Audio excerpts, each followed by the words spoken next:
Aqui é Cid Soares, estamos no ar com mais um Rádio com Imagem, direto aqui pela Start TV. E hoje nós vamos falar de um assunto que eu não vou chamar de cabuloso, mas é um assunto bem difícil, né? E pouco discutido. Aliás, a gente sabe disso há muito tempo atrás. E, aliás, é também um dos principais problemas, um dos principais gargalos aqui na nossa região, no estado do Amazonas, principalmente, que é a logística. Quem vai nos falar a respeito desse assunto tão escabroso é o Olavo Tapajós, que já está conosco aqui. Tudo bem, Olavo? Tudo bem, Cid. Eu queria te agradecer a oportunidade. Obviamente que esse assunto é um assunto realmente complexo. As pessoas, às vezes, confundem, né, a questão da logística com conceitos equivocados. E eu pediria a tua permissão para que eu pudesse falar exatamente, academicamente, como é que realmente se define, se conceitua a logística, né? Claro, e depois a gente vai devagar um pouco a respeito de tudo isso. Então, olha só. A logística, ela é, na realidade, um processo que vai crescendo e até chegar um momento que ela se transforma numa cadeia, né? Então, o primeiro segmento dessa cadeia, nós chamamos o segmento dos fornecedores, ou seja, onde estão os fornecedores? Ora, os fornecedores não estão dentro da organização ou da empresa, ou de uma associação ou de uma fundação, eles estão todos fora. Eles são terceirizados. Exatamente, então eles estão fora do processo. Aí, a primeira parte da logística, propriamente, sendo ela qualquer segmento do primeiro setor, do segundo setor, do terceiro setor, é o que nós chamamos de logística de entrada. O que é que vem ser a logística de entrada? Antigamente, nós chamávamos administração de materiais. Hoje, se chama-se logística de suprimento, ou seja, é tudo aquilo que nós vamos suprir os processos de produção ou de geração de serviços. A segunda parte da logística é a essência da transformação em um bem tangível ou intangível, ou seja, eu gero um produto ou eu gero um serviço. Nós chamamos isso de logística de produção ou logística operacional. A terceira parte da logística, isso tudo dentro de uma organização, né? Lembrando que eu falei que os fornecedores estão fora. A terceira parte é o que nós chamamos de logística de distribuição. Eu distribuo produtos tangíveis e bens intangíveis. Eu distribuo serviço também. Você está internacionalizando aí. Na realidade, quando eu junto essas três funções, eu crio a essência do processo logístico. Só que eu preciso das duas pontas. As duas pontas na entrada eu tenho o mercado de fornecedores e na saída eu vou ter o mercado dividido em dois segmentos, que nós chamamos de segmento os clientes e os consumidores. Aí alguém pode vir me perguntar por que o Olavo separa os clientes dos consumidores. É simples. Na hora que eu falo em clientes dentro da cadeia logística, eu estou falando sobre a ênfase do CNPJ. São organizações. Eu vou atender organizações. Quando eu falo de consumidor, eu falo de CPF. Eu estou falando de uma pessoa, tanto física e jurídica. Exatamente, física e jurídica. Okay.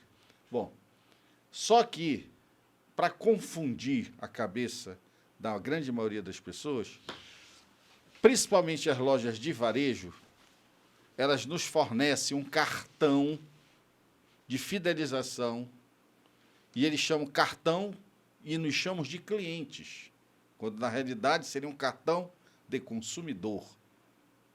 E isso acaba confundindo as pessoas. E na hora de fazer a descrição da cadeia, as pessoas acham que cliente é consumidor, e não é. Mas existem situações que os dois se confundem. Aí sim, a grande maioria das pessoas, ou uma pequena maioria das pessoas, elas detectam isso. Por exemplo, se nós quisermos comprar agora um relógio na loja Dumont, em frente ao novo hotel aqui na cidade de Manaus, eu vou na loja da fábrica. Então, eu não tenho a figura do CNPJ varejista. Eu tenho o CNPJ fabricante. Tá certo? Sim. Nem o atacadista, eu tenho o fabricante. Só que ele disponibiliza uma loja dentro das suas instalações, onde eu posso fazer as aquisições, as compras, através de duas modelagens. Eu posso comprar 100 relógios com o meu CNPJ e posso comprar 5 relógios para o meu uso pessoal. Os 100 relógios eu vou revendê-los. E os 5 eu vou fazer uso pessoal. Então, nesse momento, a mesma pessoa, o Olavo Tapajós, na figura de um empreendedor individual, ele tem o CNPJ e ele tem o seu CPF. Então, ele faz 2 compras distintas. Então, neste momento, se confunde a figura do consumidor com o cliente. Entendi. Então, eu tenho quase que certeza que quem está nos escutando agora tirou essa dúvida do que é cliente na cadeia e o que é consumidor na cadeia. Porém, todavia, entendemos que a parte final, efetivamente, é o consumidor, que a grande maioria somos nós que compramos, né? Compramos de um cliente, por exemplo, não estamos fazendo aqui nenhuma merchandising, mas da Bemol, do DB, eles são os clientes da cadeia e nós somos consumidores. Então, quem tem os problemas do que nós chamamos de problemas da logística reversa, não são, a grande maioria, não são os clientes, são quem? Os consumidores. Então, na hora que a gente desenha a cadeia, voltando e resumindo, eu tenho, fora da organização, mercado de fornecedores, dentro de uma organização eu tenho a logística de suprimento, a logística operacional de produção e a logística de distribuição. E fora, novamente, eu tenho os clientes e consumidores. Então, nós temos que ter essa ideia de que nós temos 2 grandes mercados que nós temos que ter muito cuidado. O mercado onde nós vamos fazer aquisições de matérias-primas e insumos e aqueles que nós vamos distribuir produtos e serviços. Perfeitíssimo. Só que tem um detalhe.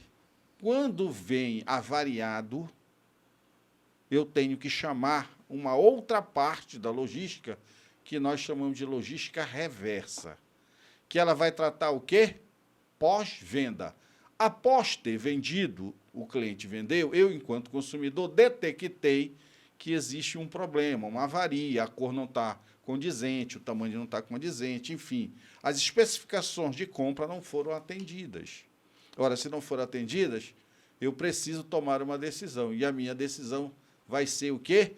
Devolver o produto para que o cliente venha recolhê-lo. Esse recolhimento do produto nós chamamos de logística reversa. Agora, veja só, se já é complicado nós atendermos com todos os indicadores de performance a logística tradicional, que vem do mercado de fornecedores e atende o mercado de consumidores, imagina o processo inverso, porque a logística reversa nada mais é do que ela tem um sentido contrário da logística tradicional. E ela tem um custo.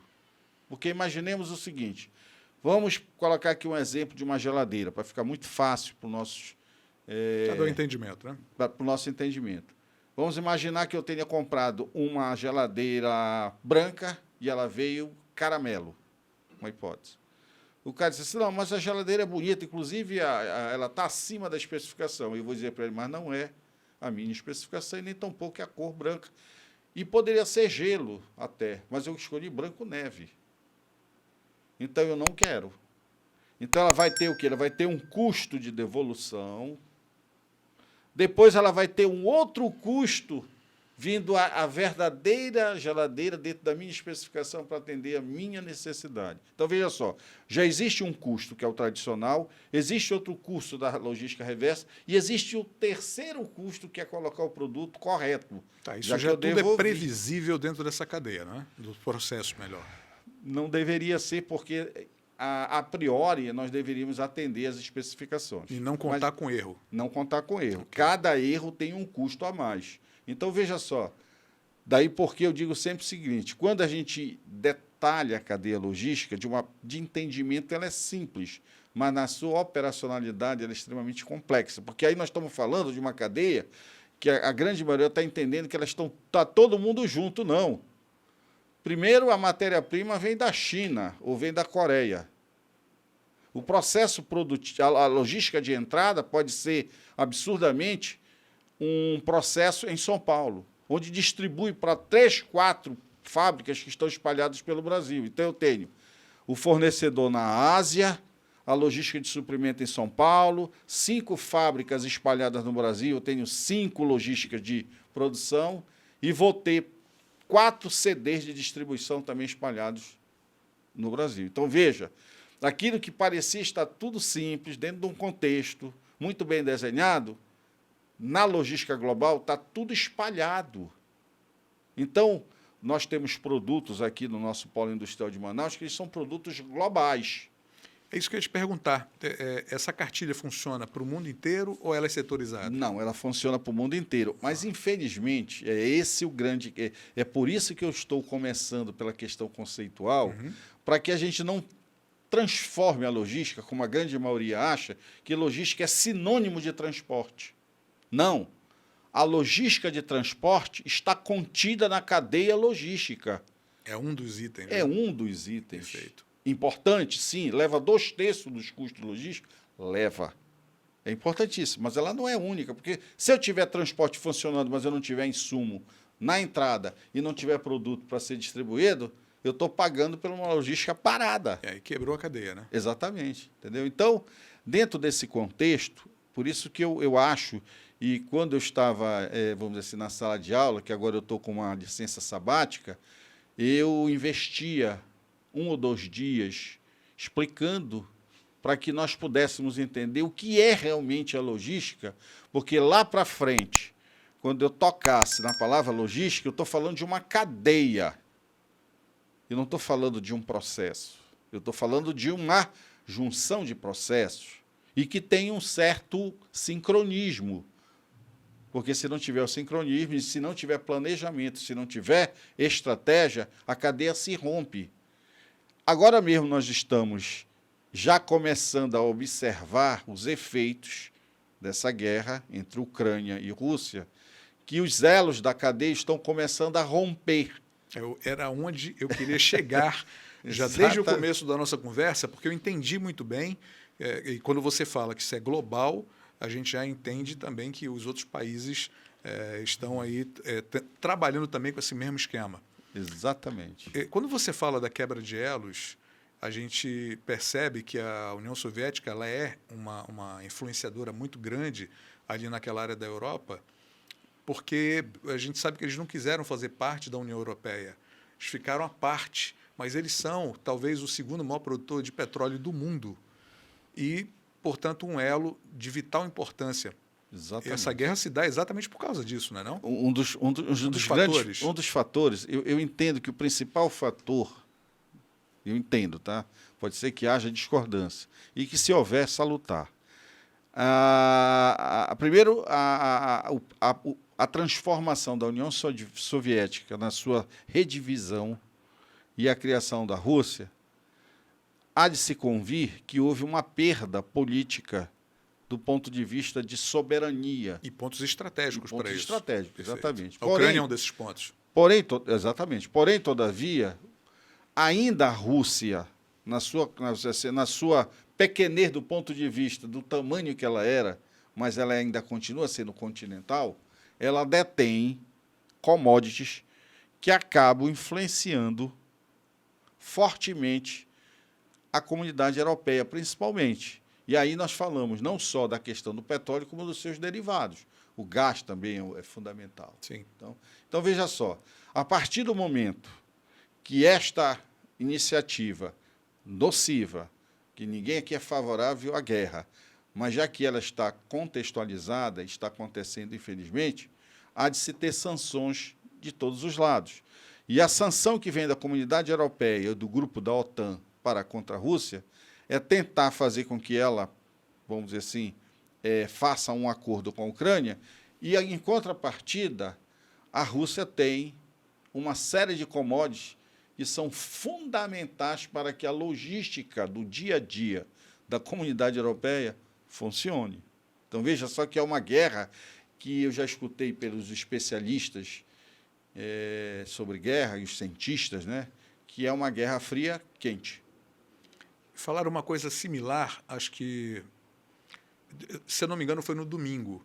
Eu ouvi uma entrevista com especialistas, inclusive nessa questão, né, de Rússia e Ucrânia, em que o camarada dizia o seguinte, em princípio eu não entendi muito bem quando ele disse que a Rússia talvez seja o país, um dos países mais poderosos do mundo e um dos mais pobres do mundo. E eu fui fazer essa junção de informação ao final da entrevista, quando ele diz que eles não têm absolutamente nada ali, a não ser petróleo, que é o caso E seus de derivados. outros países, nos países árabes e seus derivados, evidente. Exatamente. Então, quer dizer, é um país que compra praticamente tudo e, se sofrer sanções, eles voltam A idade da pedra. à Idade da Pedra, aquele momento lá atrás que a Guerra Fria propiciou para os próprios russos, não é isso? Exatamente, isso é verdade. Agora, veja só, não é à toa que ela está na composição dos BRICS, né? Uhum. Veja que o Brasil também faz parte, a Índia também faz parte, são considerados países que têm lapsos positivos de desenvolvimento, mas têm bolsões de pobreza que ficam afloradas, né? Isso tanto na Rússia, como na Índia, como no próprio Brasil, né? Infelizmente, né? Mas aí se vê claramente o quanto a logística é importante para manter o mundo funcionando. Eu dizia sempre e digo sempre, há de se ter um momento, que eu espero que isso não ocorra, que nós tenhamos que fazer um grande esforço para distribuir água no planeta. Distribuir água, porque hoje eu pergunto para os nossos ouvintes, nós não temos problema com distribuição de combustível no Brasil. Há um processo extremamente inteligente da Petrobras e as suas concorrentes na distribuição de combustível. Mas o negócio ele é tão complexo que o navio que esteja saindo de Fortaleza com destino a Manaus, ele pode ser mandado para Recife e vai faltar gasolina em Recife. E o de Recife, que teria que ir para São Luís, ele vem para Belém porque está faltando Belém. Então, hoje tem uma inteligência na distribuição de combustíveis para que não haja o desabastecimento. Veja isso em condições normais. Agora, no momento que você tem uma guerra dessa, que você eleva o valor do barril de petróleo para quase $120, e que você, de certa forma, complica, porque às vezes você... E que é a pior coisa, é quando você tem dinheiro para comprar, mas não tem demanda, não tem oferta. E a demanda é latente. É incrível. Como é que a gente consegue enxergar melhor toda essa questão dos processos e da cadeia quando você explica isso? Né? Eu me permito até falar a respeito desse ponto agora, que é um item que me preocupa desde muito tempo, quando a gente percebeu que Manaus ela afunilou quase toda a sua movimentação de cargas naquele setor do distrito industrial. Ou seja, tem horários que o trânsito fica um caos. E esse processo, e aí já dos transportes que a gente está falando, ele começa a pesar dentro da cadeia, não é? Com certeza. Então, ouvir, né, isso pelas palavras aí de pessoas que trabalham na área, principalmente da área fluvial, na parte de embarcação, de trânsito de carga, enfim, diziam que a logística no Amazonas é o nosso pior gargalo, porque antigamente seria aí a internet, que nós tínhamos uma internet péssima e tudo, de péssima qualidade, baixíssima qualidade, quando com o advento da chegada aí da fibra ótica deu uma melhorada.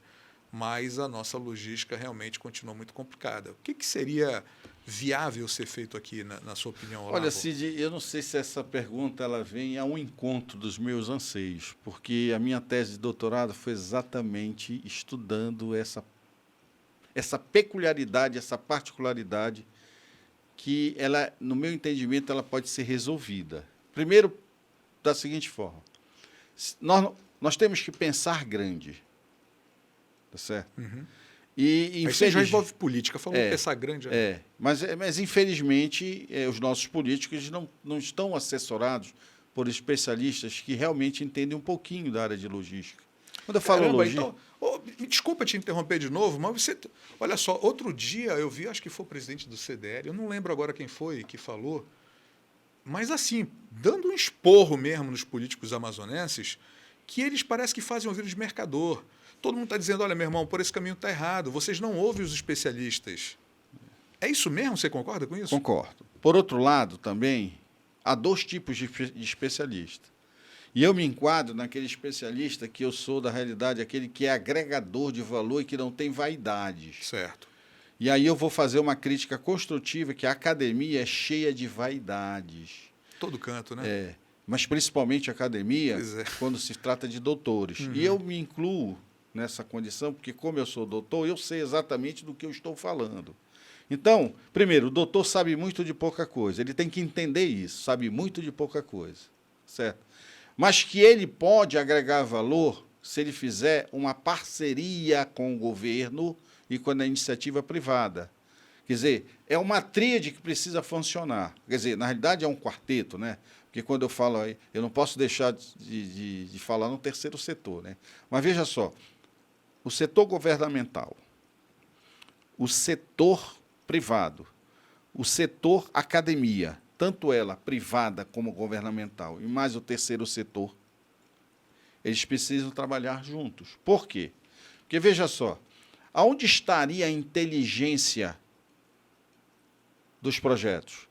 Eu entendo que estão na mão dos especialistas. E daí o Brasil, infelizmente, tem um número muito pequeno de doutores, a Amazônia principalmente, né?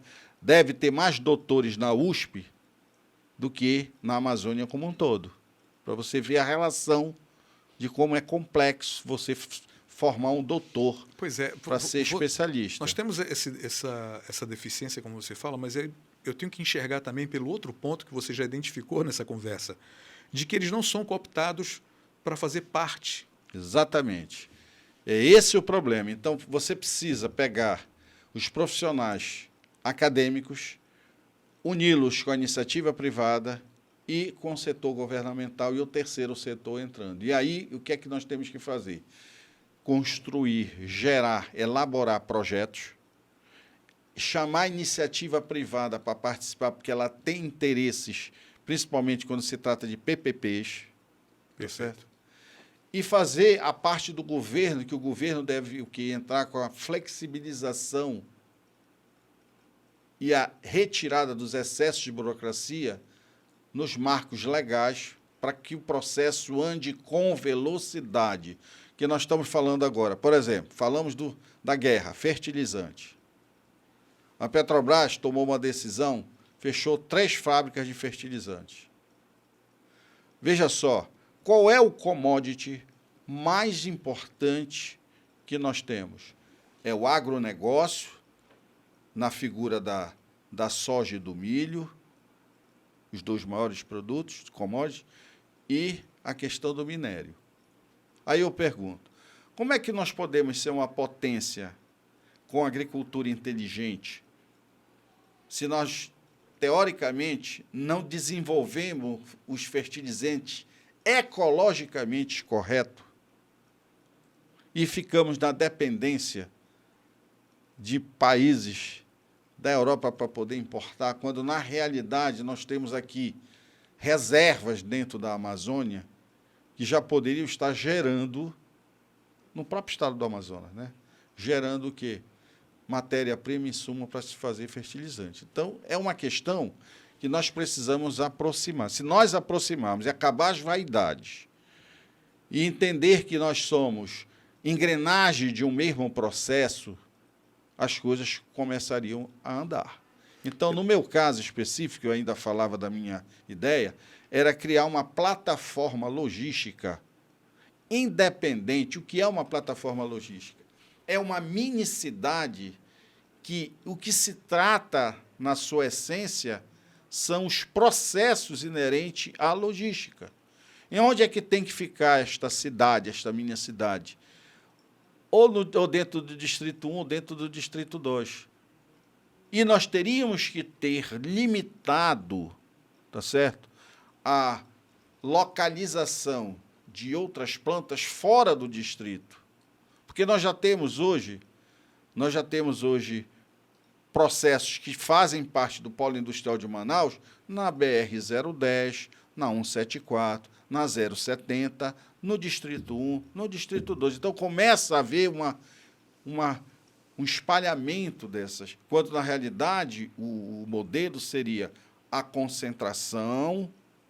E veja só, o aeroporto de Ponta Pelada, que equivocadamente foi devolvido para o Ministério da Defesa no governo do Alfredo Nascimento, enquanto ele foi ministro do Transporte, não sei se mal assessorado, Geralmente, né?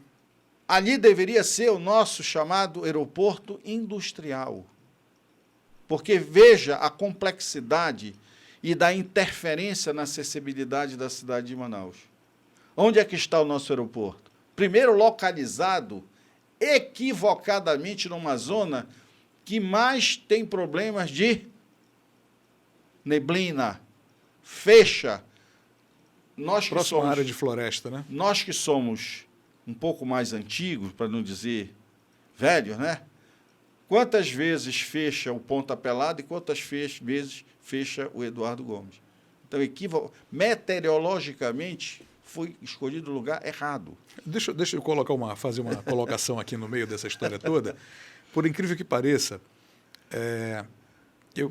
a gente descobre algumas historinhas aí no meio dessa confusão toda por conta de estar nas tratativas, né, com essa questão de logística, que eu também já participei, de uma forma ou de outra. Então, houve uma época que a gente estava conversando muito com essa turma toda que faz o transporte e tal, e alguém nos disse que o nosso aeroporto, quando ele tem um problema, quando dá algum tipo de problema, a aeronave que está se locomovendo para Manaus, se der um problema aqui, ela tem que seguir viagem para Boa Vista, porque nós não temos nenhum aeroporto para amparar o nosso aqui. Cid, é o seguinte, eu vou te responder, ainda concluída a questão do Ponta Pelada. Certo. O Ponta Pelada, tá certo, deveria ter sido entregue para uma revitalização e a criação de vamos dizer assim, de uma plataforma logística. Ele ficaria, na realidade, atendendo a questão das cargas, ok? Só que quando ele foi entregue ao Ministério da Defesa, ele é um ponto de caça e ele tem redes. Então, o que é que houve? Naquela pista, o comprimento da pista que atendia os Boeings, se ela foi encurtada, para ela atender uma emergência, tem que ser retirada as redes, porque as redes são as proteções dos caças. Então, veja só, diante dessa questão de se transformar num ponto de defesa, do Ministério da Defesa, há três opções, na realidade. Quando isso eu já sei te dizer, porque e por inúmeras vezes eu já passei por isso. Quando há algum problema de não poder aterrissar em Manaus, abre-se três alternativas. Voltar para Santarém, ir para Boa Vista e ir para Porto Velho. São as três alternativas. Ele trabalha com as três alternativas. E nós temos uma outra que está bem mais acessível, que seria o próprio aeroporto. Aquele aeroporto pequenininho que tem em Itacoatiara. Pois é, aí eu não saberia te dizer... Eu sei te falar porque eles já me passaram a informação. Bom, que o único problema seria o tamanho da pista. Pois é. Que se pudesse isso, pode ser aumentado, pois teríamos o aeroporto de apoio. Exatamente. Então, é isso que eu ia te dizer. O tamanho da pista é fundamental. Tá certo? É fundamental. Sim. Mas veja só. Então, esse é o chamado plano de voo, plano alternativo de voo. Isso é uma verdade. Mas nós poderíamos ter, realmente, o aeroporto de Ponta Pelada como aeroporto cargueiro, ele seria muito mais útil para a economia do Estado de que ter um ponto de caça aqui. Você está entendendo? Claro. Estrategicamente, militarmente, pode estar bem escolhido. Mas eu acho que, para a economia do Estado, o aeroporto Ponta Pelada seria a alternativa. Ora, numa alternativa de fechou o Eduardo Gomes, pousaria no que já foi objeto, isso já aconteceu comigo no passado, de eu pousar no aeroporto Ponta Pelada, antes de ser transformado para essa questão. Agora, a outra questão também, que é fundamental, houve um equívoco muito grande na ampliação do aeroporto de Eduardo Gomes. Hoje, se você entrar no aeroporto Eduardo Gomes, ele é um aeroporto para daqui a 10 anos. Tudo nele é grandioso. Mas esqueceram de uma coisa, só tem uma pista. E o dia que der problema nessa pista, como deu no Acre, que eu estou lhe falando isso porque eu tive que viajar um certo momento para o Acre, ela estava em manutenção, só tinha 2 horários no dia que pousava e decolava. Nós ficamos reféns a horários, porque só tinha uma pista. Você, remetendo isso ao aeroporto de Valdecães, na cidade de Belém, você vê 2 pistas em X. O que é isso? São alternativas. Se você tiver com um problema num, você pousa no outro. Então, veja a gravidade da falta de planejamento na questão logística. Não sei se você sabe, mas eu acho que você sabe, por muitos anos, o aeroporto de Manaus foi o 2º maior movimento de cargas do Brasil, só perdia para Guarulhos. Aí o que é que aconteceu com o Elefante Branco Viracopos, em Campinas? Como ele não tinha, o aeroporto de Campinas foi criado para atender, para desafogar o Guarulhos, Santos Dumont, o Congonhas está lá morto. Santos Dumont é no Rio de Janeiro, Congonhas está morto, tá? É só para ponte aérea. Mas para desafogar Guarulhos, criou-se a alternativa em Campinas. Mas só que Campinas fica 90, 80 quilômetros. E aí o custo da movimentação e o tempo ficou muito... De São Paulo, 100 quilômetros. Exatamente. Aí o que é que acontece? Ele ficou ocioso. Aí o que é que, à época, fizeram? Transformaram o aeroporto de Viracopos num apêndice de Guarulhos em termos de carga. Ok? Aí o que é que aconteceu? Desafogou um pouco as cargas de Guarulhos e se remeteu a Viracopos. Aí Manaus passa para 3º lugar e permanece hoje em 3º lugar. Aí eu te pergunto, como é que se pode dar soluções de infraestrutura logística para a Amazônia, se nem isso as pessoas conseguem entender? É óbvio que quem deveria ter 2 pistas seria o aeroporto de Belém, o aeroporto de Manaus, pela conjuntura das suas movimentações de carga. Então, o que é que o governo federal deveria ter feito? Ampliado o aeroporto e feito a 2ª alternativa de pista. Por quê? Problema numa pista, altera. Ou então, desfazer o negócio do Ministério da Defesa, tá certo? E criar, economicamente, o aeroporto industrial. Com a concentração de produção, de chegada de insumos, tudo no polo industrial, porque quando eu falo da plataforma, eu estou falando de ter um aeroporto, de ter terminais de carga que tenham inteligência e que tenham produtividade. Então, as nossas cargas chegam 90% pelo meio aquaviário, e eu vou chutar que não é nem 10%, 10% pelo meio aéreo. O aeroporto está dentro do distrito e os terminais estão dentro do distrito. Haveria necessidade de movimentação de carretas dentro da cidade? Não haveria. Claro. Por que há? Porque qual é o ponto de exportação?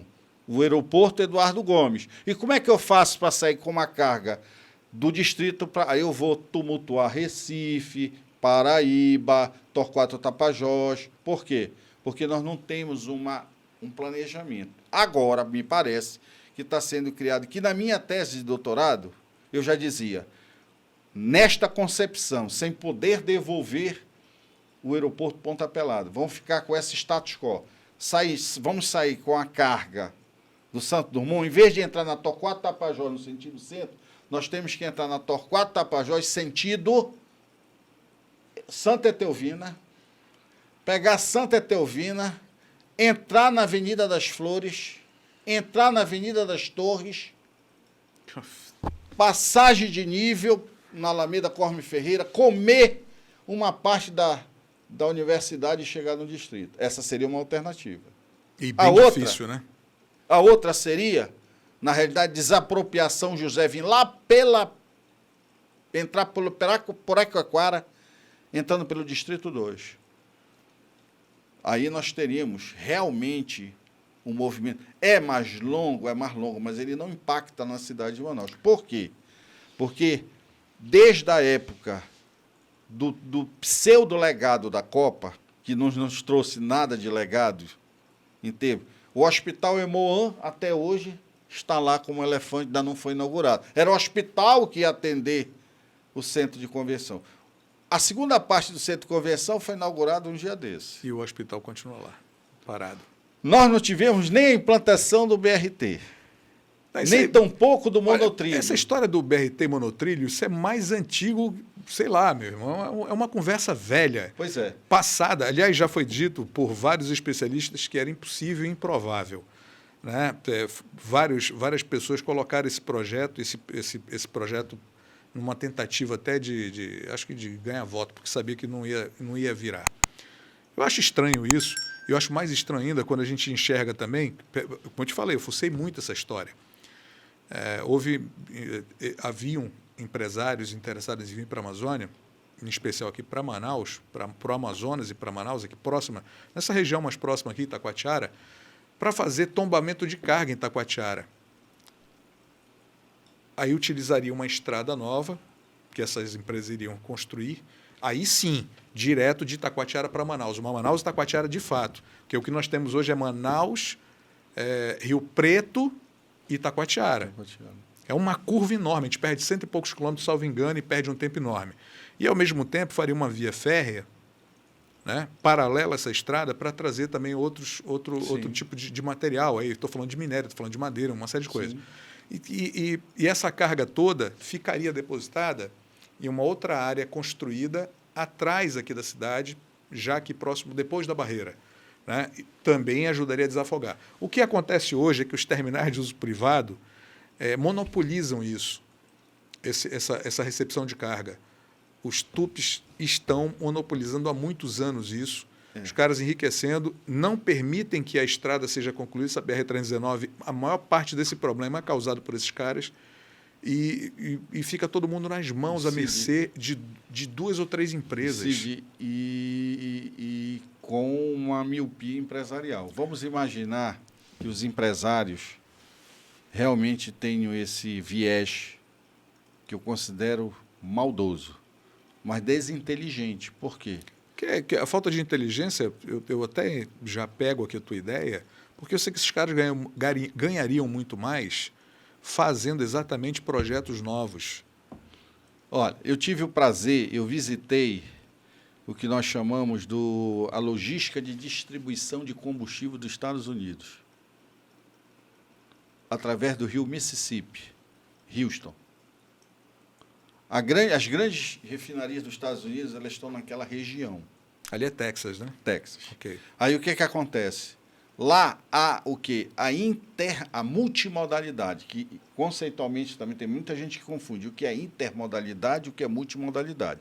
Se você for falar com leigo, ele acha que um é sinônimo da outra. Não é. Intermodalidade é eu troco de veículo de transporte, mas troco de conhecimento de transporte. Sim, entra em outro modal. A multimodalidade, você troca de veículo e mantém um único conhecimento. Exatamente. Então, o mundo trabalha com a multimodalidade. Aqui não. Aqui, para beneficiar, por conta da guerra do ICMS, a cada mudança de território, muda as alíquotas.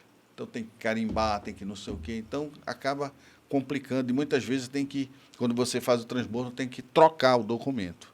E aí eu te pergunto, o que acontece para essa paralisação, uma paralisação mental até, né? que acaba com o Estado, não permite uma logística eficiente? O que acontece? O que se faz nisso?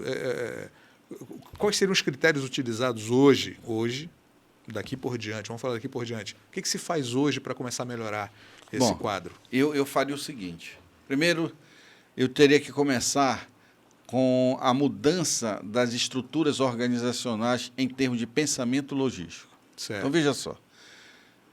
Eu lhe pergunto, existe algum curso de engenharia de logística que você conheça no Brasil? Não. Eu te asseguro, não tem.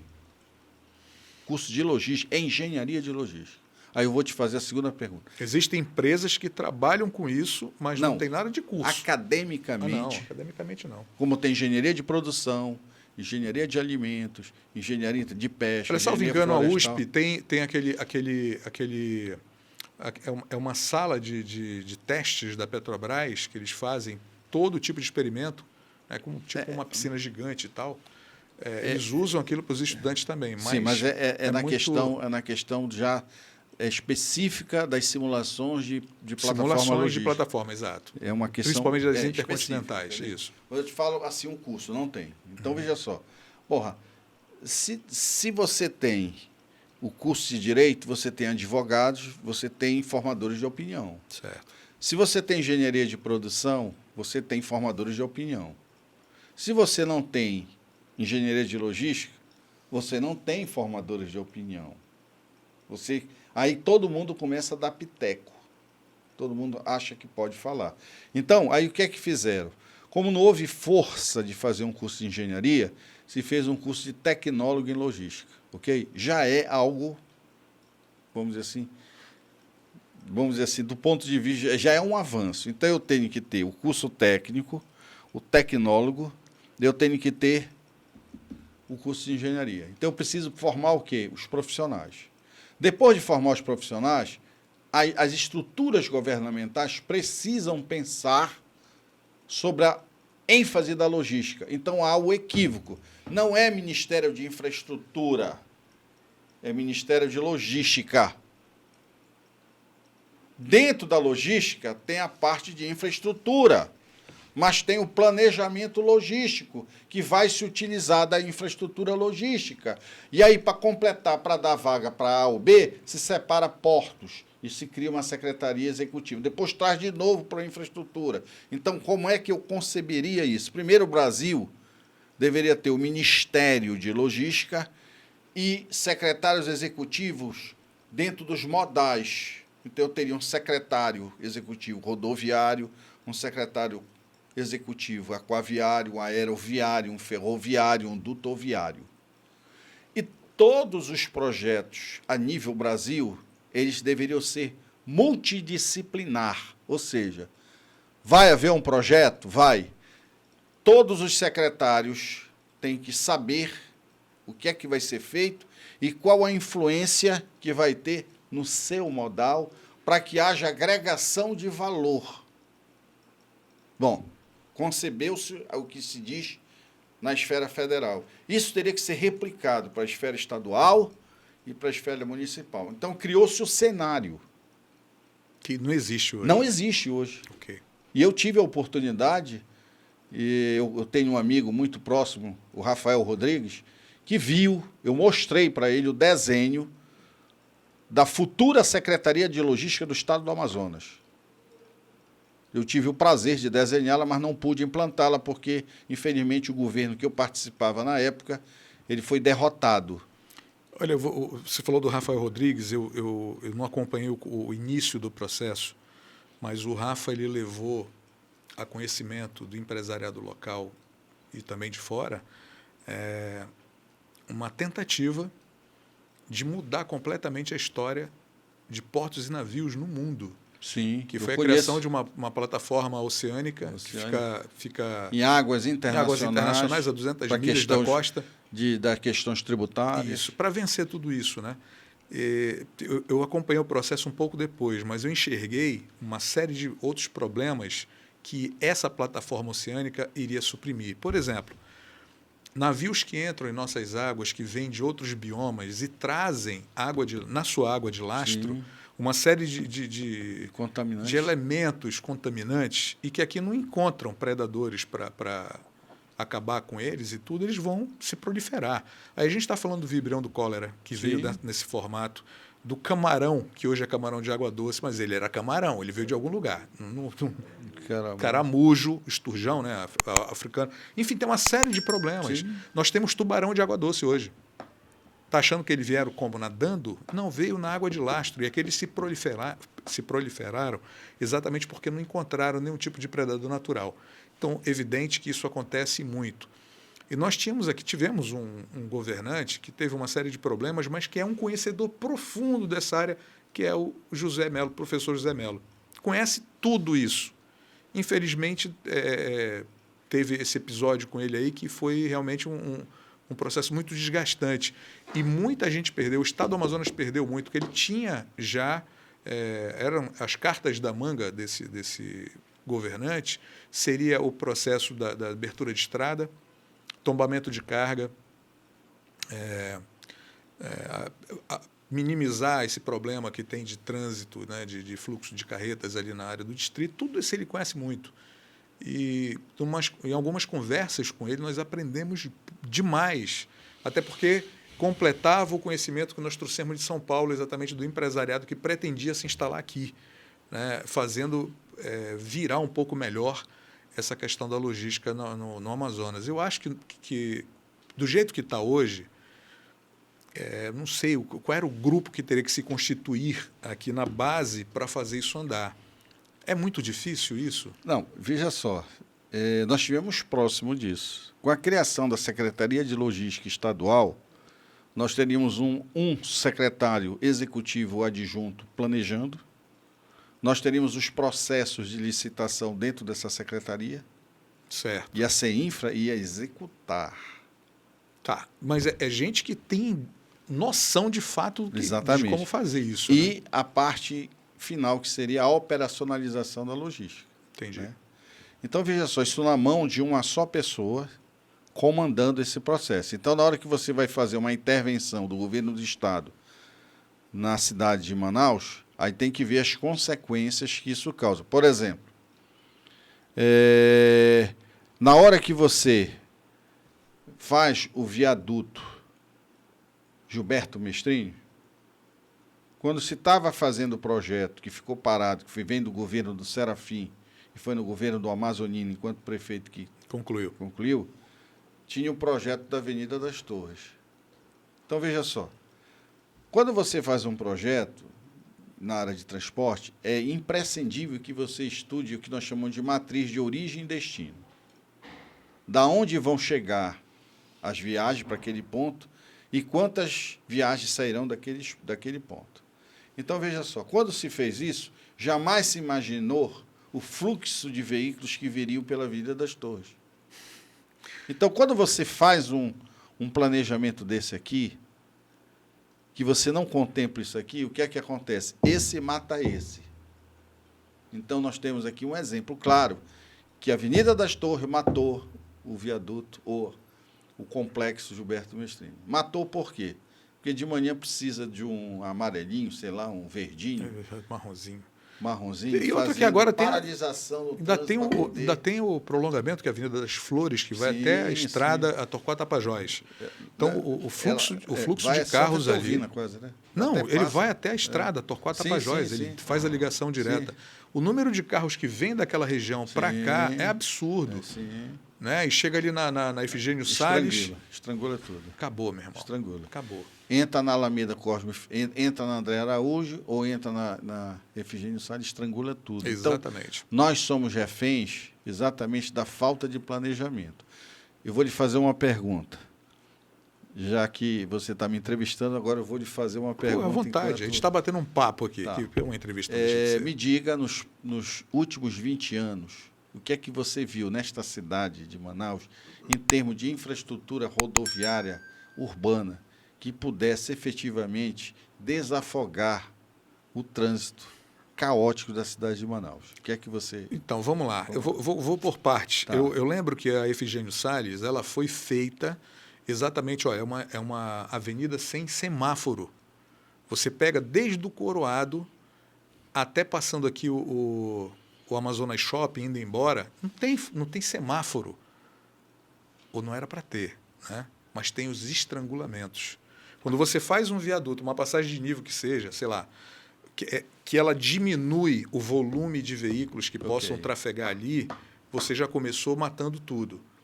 Eu não sou engenheiro, não sou nada. Não tenho... Você melhora, vamos dizer assim, os cruzamentos, mas você diminui a velocidade da via. Isso. Tá? Por quê?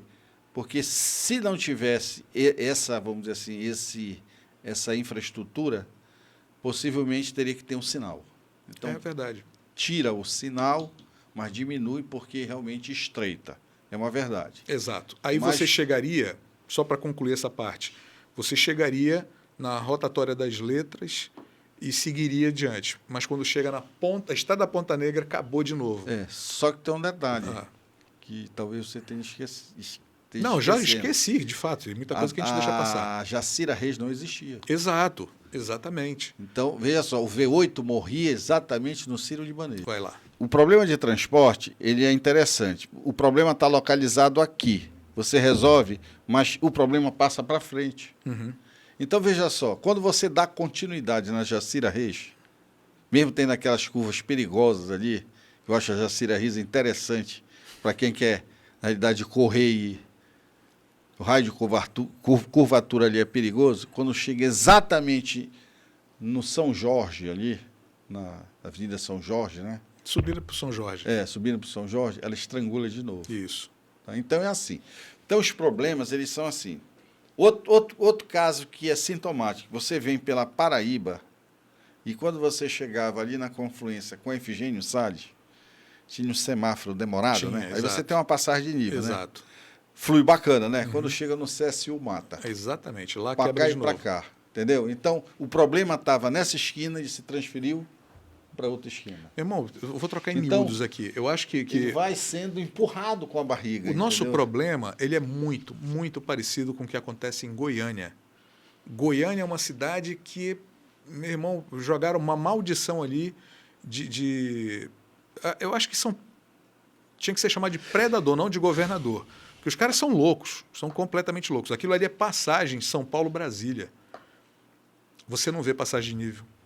Você não vê uma sinalização adequada, não vê pistas largas como deveriam ser. A única coisa que funciona bem são os corredores dos ônibus. Esses foram configurados para isso. Mas o resto da cidade é um caos. Manaus, eu acho que passa pelo mesmo problema. Eu acho que onde era para fazer realmente as passagens, sabe, viadutos, enfim, aí eu acho que o camarada se prende. Não, peraí, não vou gastar esse dinheiro todo aí não, vou botar em outra coisa. E amarra aonde não era para amarrar. Exatamente. Então, o que teria que ser feito? As passagens de níveis viaduto, eles têm que vir do centro e desafogar numa grande rodovia lá na frente, entendeu? Uhum. Enquanto tiver elas sendo feitas assim, em parte, elas só vão empurrando os problemas para frente. Exatamente. E não se resolve. Manaus no centro é um U. Então, não se Se resolve. você entrar no centro de Manaus, você só tem um jeito de fazendo uma volta. Tudo muito complicado aqui. Não tem solução, entendeu? Então, como nós não nos planejamos, porque também, e a gente há de convir, que aí é uma crítica construtiva, né? Eu sou paraense, eu tenho muito orgulho de ser paraense, mas eu sou aquele paraense que as coisas boas, não importa se elas são do Amazonas, do Pará, sempre serão coisas boas, né? Então, eu vim para cá na década de 80, passei 2 anos aqui, depois voltei para Belém, vim em 1999 e estou até hoje aqui. Todo mundo dizia que a metrópole da Amazônia era Belém, e foi por muito tempo. Belém sempre teve muito mais habitantes do que Manaus, também é verdade. Quando eu estive aqui na década de 80, nós tínhamos de 300 a 400 mil habitantes. Manaus beirava 100 e poucos? Não, 200? desculpa. Manaus tinha de 300 a 400 mil habitantes. Okay. Manaus, ok? Belém tinha muito mais. Coisa de 500 e 600 mil. Você tem ideia quase hoje? O dobro. Você tem ideia hoje como é que está a população? Não tem ideia. Manaus, 2.212.000, arredondado. Uhum. Belém, 1.600.000. Virou, né? Virou até por conta da vinda também de muita gente de lá para cá. Você sabe disso, né? Sei. Êxodo bem... Sei. Só que depois eu até gostaria de tocar nesse assunto, Sim. porque eu tenho uma outra vamos dizer assim, uma outra referência, uma outra informação com relação a isso. Então, o que é que aconteceu? O município de Belém, ele é maior do que o município de Manaus. Então, veja só, se Belém, que é maior, há um caos de acessibilidade urbana, o que é que poderia acontecer com Manaus, que também não foi preparada e planejada para tal? Então, hoje, quando a minha filha, que está morando há 3 anos em Belém, ela vem para cá e diz, pai, eu não aguento mais esse trânsito aqui. Então, hoje, por exemplo, para eu sair de casa, se eu marcar uma reunião 9 horas, eu tenho que sair 7 de casa, porque eu vou passar 1 hora no trânsito. E se tiver um engarrafamento, algum acidente, alguma coisa, eu vou por 1h30, eu tenho meia hora de folga. E eu não estou rodando 15 quilômetros. É um absurdo. É um absurdo. É. Entendeu? Então, a questão é o seguinte. Então, foi bom esse crescimento ou foi ruim esse crescimento? Não seria mais interessante se nós tivéssemos 1 milhão de habitantes e tivéssemos uma qualidade de vida melhor do que ter 2 milhões e 220 mil e uma qualidade estressante no trânsito? Sim. Até porque quanto mais gente, né, quanto mais a população cresce, mais cai a qualidade de vida. E não só isso, como também há outros fatores que acabam, vamos dizer assim, influenciando. Com uma população maior e com a possibilidade de você ter veículos, aumenta o número de veículos. Só para você ter ideia, na época que foi feito o estudo do monotrilho e do BRT, pelas consultorias que foram contratadas pelo governo, naquele momento havia uma estatística, proporcionalmente, o estado que mais tinha licenciamento de carros novos era Manaus. Você sabia disso? Proporcionalmente, ou seja, eu não posso comparar com o número de São Paulo, mas na proporcionalidade, carro. Por quê?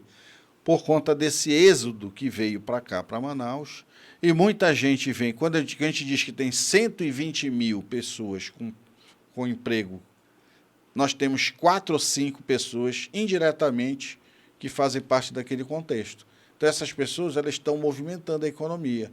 E com aquele advento que você podia financiar um carro por 90 meses, o que aconteceu? Encheu o carro. E como você não tem confiabilidade no transporte coletivo, ele não tem horário, ninguém sabe que quando vai chegar, cada pessoa resolve sair com o seu carro. Aí tem o fluxo de carga e cada pessoa no seu carro, o que acontece com o trânsito? Tumultua mais ainda. É uma pessoa dentro de um carro para 4, 5 pessoas, né? Então, não tem nem carona solidária aqui, né? Não tem, o que é pior, fora de Manaus, eu não estou falando por mim, eu conheço muita gente que vai para São Paulo, Rio de Janeiro, não anda de carro, é metrô. Sim. Então, Sim. Se nós tivéssemos aqui... Confiabilidade, segurança. Exatamente. Mas quem que quer dirigir? Eu não quero. Não, eu não faço agora a mesmo, questão. eu estava conversando com um amigo meu que é médico, ele tem um contrato de 2 dias em Itapiranga. Ele vai em Itapiranga. Aí eu perguntei, tu vai de carro? Ele disse, não, eu vou de ônibus, eu vou dormindo. E volto dormindo. Claro. É o que a gente faz em São Paulo. Ou seja, você sai de uma cidade do interior de São Paulo para ir para uma reunião na grande São Paulo, você vai de ônibus. Pois é, pô. Você vai num BlaBlaCar. Conhece isso? Sim. O BlaBlaCar é um carro de carona, que você junta as pessoas e tal. Então, aqui a gente precisa realmente trabalhar essa questão do índice de mobilidade urbana. Isso tem que ser tratado com muito carinho, com muita atenção. Falávamos disso há 15, 20 anos atrás, com o próprio Rafael. Eu acho que é isso, se não for mais tempo. Né? Porque... Veja, e o mais interessante é o seguinte, aqui não há uma renovação das pessoas. Se você vê o cara que foi o responsável pelo Expresso, que foi um sucesso, foi o mesmo responsável pela Zona Azul. É complicado. Foram prefeitos diferentes, mas a pessoa foi a mesma. Entendeu? Então, veja só, não se tem atitude, porque nós temos que fazer um planejamento, e esse planejamento ele tem que ser um planejamento de ações de curto prazo, de médio prazo e de longo prazo. A gente passa por isso hoje, Olavo, na própria questão política. O povo está se digladiando por conta de duas pontas, esquerda e direita, e centrão e não sei o quê. Esquece o seguinte, o que pressupõe a existência de uma boa sociedade é organização. É seguir leis, não é confrontar, não é fazer o que você bem entende do jeito que você pensa que você é livre. A coisa não é por aí. Se quer viver em sociedade, tem que ter organização, a gente tem que seguir leis, tem que estabelecer regras. Acho que é por aí, não é não? Cid, eu tenho uma visão que ela é muito semelhante. Eu vou falar com outras palavras, mas é a mesma coisa. É o seguinte, primeiro, enquanto nossos projetos não forem de Estado e forem de governo, nós vamos ficar presos. Estado é o seguinte, muda o governante, mas o projeto permanece porque é uma decisão da comunidade. Perfeito.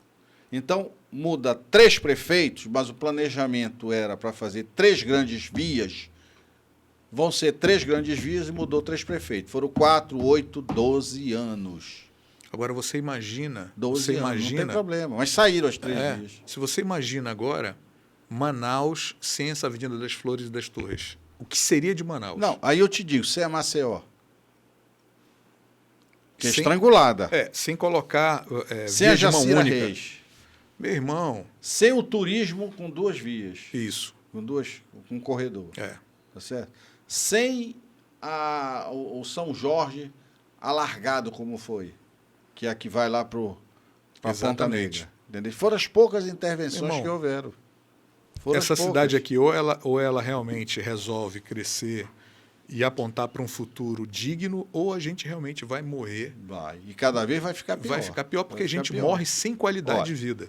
Eu já falei isso várias vezes. Eu tenho um plano de mobilidade urbana para a cidade de Manaus, onde eu incluo, que isso pode ser objeto de uma próxima vez que a gente venha conversar. Lógico, isso vai acontecer muitas vezes Tá. aqui. Eu posso trazer para ti a ideia do STARD, Ok. Sistema de Transporte Aerorápido por Dirigível. Foi uma ideia minha e de mais 2 engenheiros, nós, inclusive está patenteado isso, que seria uma assemelhado ao monotrilho, porém com vantagens estratégicas, porque não pesa. Quem mantém o dirigível no ar é o gás. Então ele não pesaria. Mas ele andaria... Você tem imagem disso? Tem desenho disso? Tenho, claro. Tenho Por favor, tudo, vamos falar disso, sim. Tenho. Inclusive anda num trilho. O que seria o trilho? Imagina, eu tenho aqui um barbante, estico para você, coloco aqui uma argola e coloco um balão. Se eu der um impulso, o que é que vai acontecer? Esse balão com gás, ele não vai subir porque ele está preso no barbante. Esse é o mesmo sentido. Ok. Ou seja, o dirigível, ele está preso no trilho, então ele segue o trilho. Você conhece Salvador, claro, né? Conheço. Então, Salvador, tudo ali funciona na questão de planejamento e tal, porque parece que existe uma comoção, né, política de que fazem as coisas Pois acontecer. é, mas aí tem que ter um planejamento planejamento para 10 anos, para 20 anos, para 30 anos, entendeu? Pois é. E aí que eu estou te dizendo, se isso for incorporado como de Estado, funciona. O problema é que cada um entra e deveria ser proibido até slogan. Todos deveriam tratar com um brasão, ou do Estado ou do município. Claro, Não acabar tem com nada, isso, acabar meu irmão. muda a foto, muda não sei o quê. Quantas fotos são tiradas com o novo governante É só a para dizer... vaidade que a gente falava no que começo do programa. Não tem Vaidade, nada, meu não tem irmão. nada O cara quer disso. botar sua marca, quer registrar Não que passou pode, por ali. Não pode. É um absurdo. A gente vê. Bem, enfim, não adianta a gente falar muito, porque senão a gente começa É. a engrossar demais esse caldo e fica uma coisa meio que hater aqui, né? E não é por aí. Meu irmão, essa nossa conversa aqui hoje, acho que ela se estenderia pelo dia inteiro, se a gente começar a conversar. Próxima vez que nós nos encontrarmos, teremos outros convidados aqui, que a gente já conversou a respeito também, Ok. para falar exatamente sobre esse assunto que é pertinente, que é importante. Eu quero trazer aqui empresários, né, que sofrem com a Sim. questão também da falta de mobilidade, com essas dificuldades que a gente enfrenta há tantos anos. E a só vontade faz política onerar é o custo Claro, logístico. Só claro. faz onerar. E depois a é gente ruim para fica- todo mundo. Porque né? veja só, o empresário, ele tem a sua lucratividade, que ele entende a sua margem de lucro. Sim, Se isso afetar, ele repassa para quem? Para a ponta. Quem é a ponta? Somos nós. Claro. Alguém paga a conta. eu não quero Quer pagar dizer, mais isso. a ineficiência vamos dizer assim, do planejamento logístico, ele está sendo pago por quem? Por nós. Isso é uma pergunta assim, bem capciosa até. Você já pensou em desistir do Brasil? Olha... De verdade. Eu vou te responder com toda a franqueza. Eu tenho compromissos espirituais que eu estou esperando. São projetos que eu preciso ainda fazê-los, que ainda me faz eu permanecer aqui. Se eu não tivesse esses compromissos, eu já teria realmente tomado uma grande decisão. Por exemplo, eu visitei agora Portugal. Portugal é tido como um dos países pobres da Europa. Mas eu tenho certeza que se eu morasse numa cidade de Braga, numa cidade... Porto, eu acho que eu teria uma qualidade de vida bem melhor do que eu teria aqui. A minha irmã mora lá desde 2001. Minha irmã, minha sobrinha, tem uma turma que mora já lá. Eu pensei isso alguns anos atrás. Eu te fiz essa pergunta de propósito para te falar o seguinte. Eu tinha um primo que perdi na pandemia, né, o Sandro Soares, psicólogo, e a gente fazia um programa juntos, chamado Quebrando o Silêncio, que falava tratava de assuntos bem delicados. E um desses a gente discutiu sobre o suicídio. Tudo está redundando para isso aqui, só para me te falar essa frase que ele me falou, né? Ele me disse isso. Ele disse, sabe por que ninguém se mata? Que as pessoas não se matam? Eu falei, não sei, cara, fé talvez? Ele, não. Também, a gente chama de fé, mas é a expectativa de vida que você tem, a crença, a fé no dia seguinte, não é fé, mas tem uma outra palavra que até me fugiu, agora fui falar em fé e perdi a palavra certa, que também não é expectativa, mas é você acreditar. Você acreditar que amanhã o dia vai ser diferente. Pois entendeu? é. Então, eu acredito que essa esperança, pronto, é a palavra, a esperança é o que move a vida do ser humano. Nós sempre temos esperança num dia melhor. Ainda bem, né? E por conta disso, por conta do que ele me falou, eu entendi muito bem, porque a gente pode criar as expectativas para nós mesmos e fazer com que a nossa esperança seja um pouco mais robusta, né? Seja um pouco mais forte. E eu creio muito nesse país ainda. Até porque é o seguinte, mas até porque um tempo desses, as pessoas estavam discutindo nesse horário a novela das 8. Hoje está todo mundo batendo boca por causa de política, sem entender muito. Mas é um avanço, como você bem fala. Né? As pessoas começaram com um pequeno cursinho ali sobre até índice de mobilidade urbana, que seja um curso. Né? Mas é alguma coisa, já demos um passo adiante. Olha, para a gente encerrar, eu posso dizer o seguinte, eu fico muito feliz hoje de ser presidente da Associação de Profissionais de Tecnologia e Logística da Amazônia. Aí tu vai dizer assim, está fundamentado exatamente naquilo que tu falaste. A pergunta que eu sempre fazia para os profissionais que eu tive a oportunidade de ser professor, eu dizia o seguinte, tudo bem, vocês vão se formar em logística, mas vocês vão fazer parte de que conselho? Aí eles olhavam, mas professor, que conselho? Se vocês vão ficar pendurados no conselho de administração. O professor de lado, porque o conselho vai olhar, já não olha para os administradores como deveria olhar, porque é o maior conselho. E por ser o maior, é o que deveria fazer maior movimento em prol dos seus associados. Não faz. Isso é uma crítica que eu faço aqui, já fiz para os presidentes, pessoalmente, que eu acho que eles perdem uma grande oportunidade. Por outro lado, quando se cria uma associação,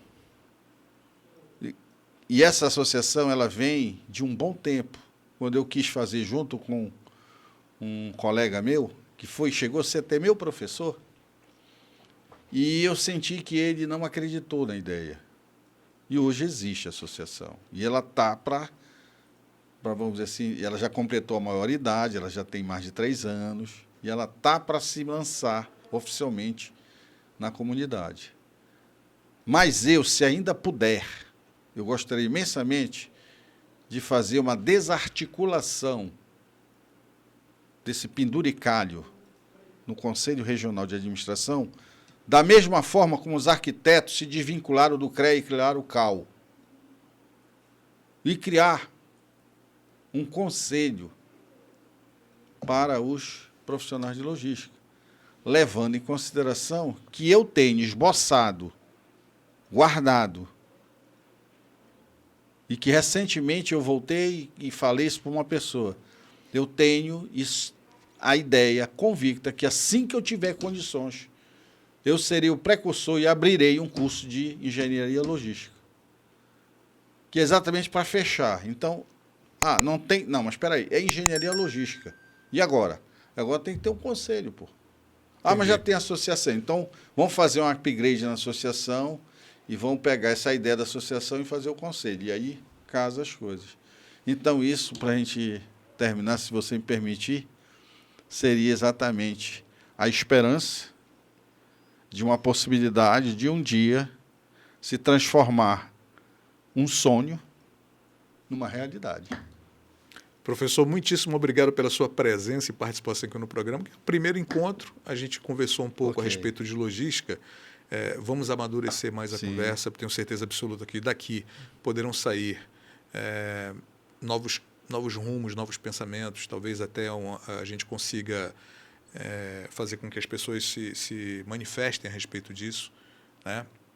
Quem sabe? Vamos esperar para ver o que acontece. Eu tenho absoluta certeza que esse tema é um tema importante. Muito importante. E que nós teremos pessoas interessadas em participar, quem sabe até ao vivo, desse programa. Claro, mas ele vai ser ao vivo. Aliás, o senhor tem já carta branca para convidar as pessoas certas para trazer aqui. Convide, marque e nós estaremos sempre à disposição. Tá bom? Certo. Muito obrigado. Tá Fechadíssimo, certo? Então. Esse é mais um Rádio com Imagem, hoje falando de logística, com Olavo Tapajós, que é especialista, é um mestre na área, e a gente vai discutir um pouco mais ainda sobre esse assunto. Eu espero contar com a sua audiência aqui sempre. Valeu? Um abraço.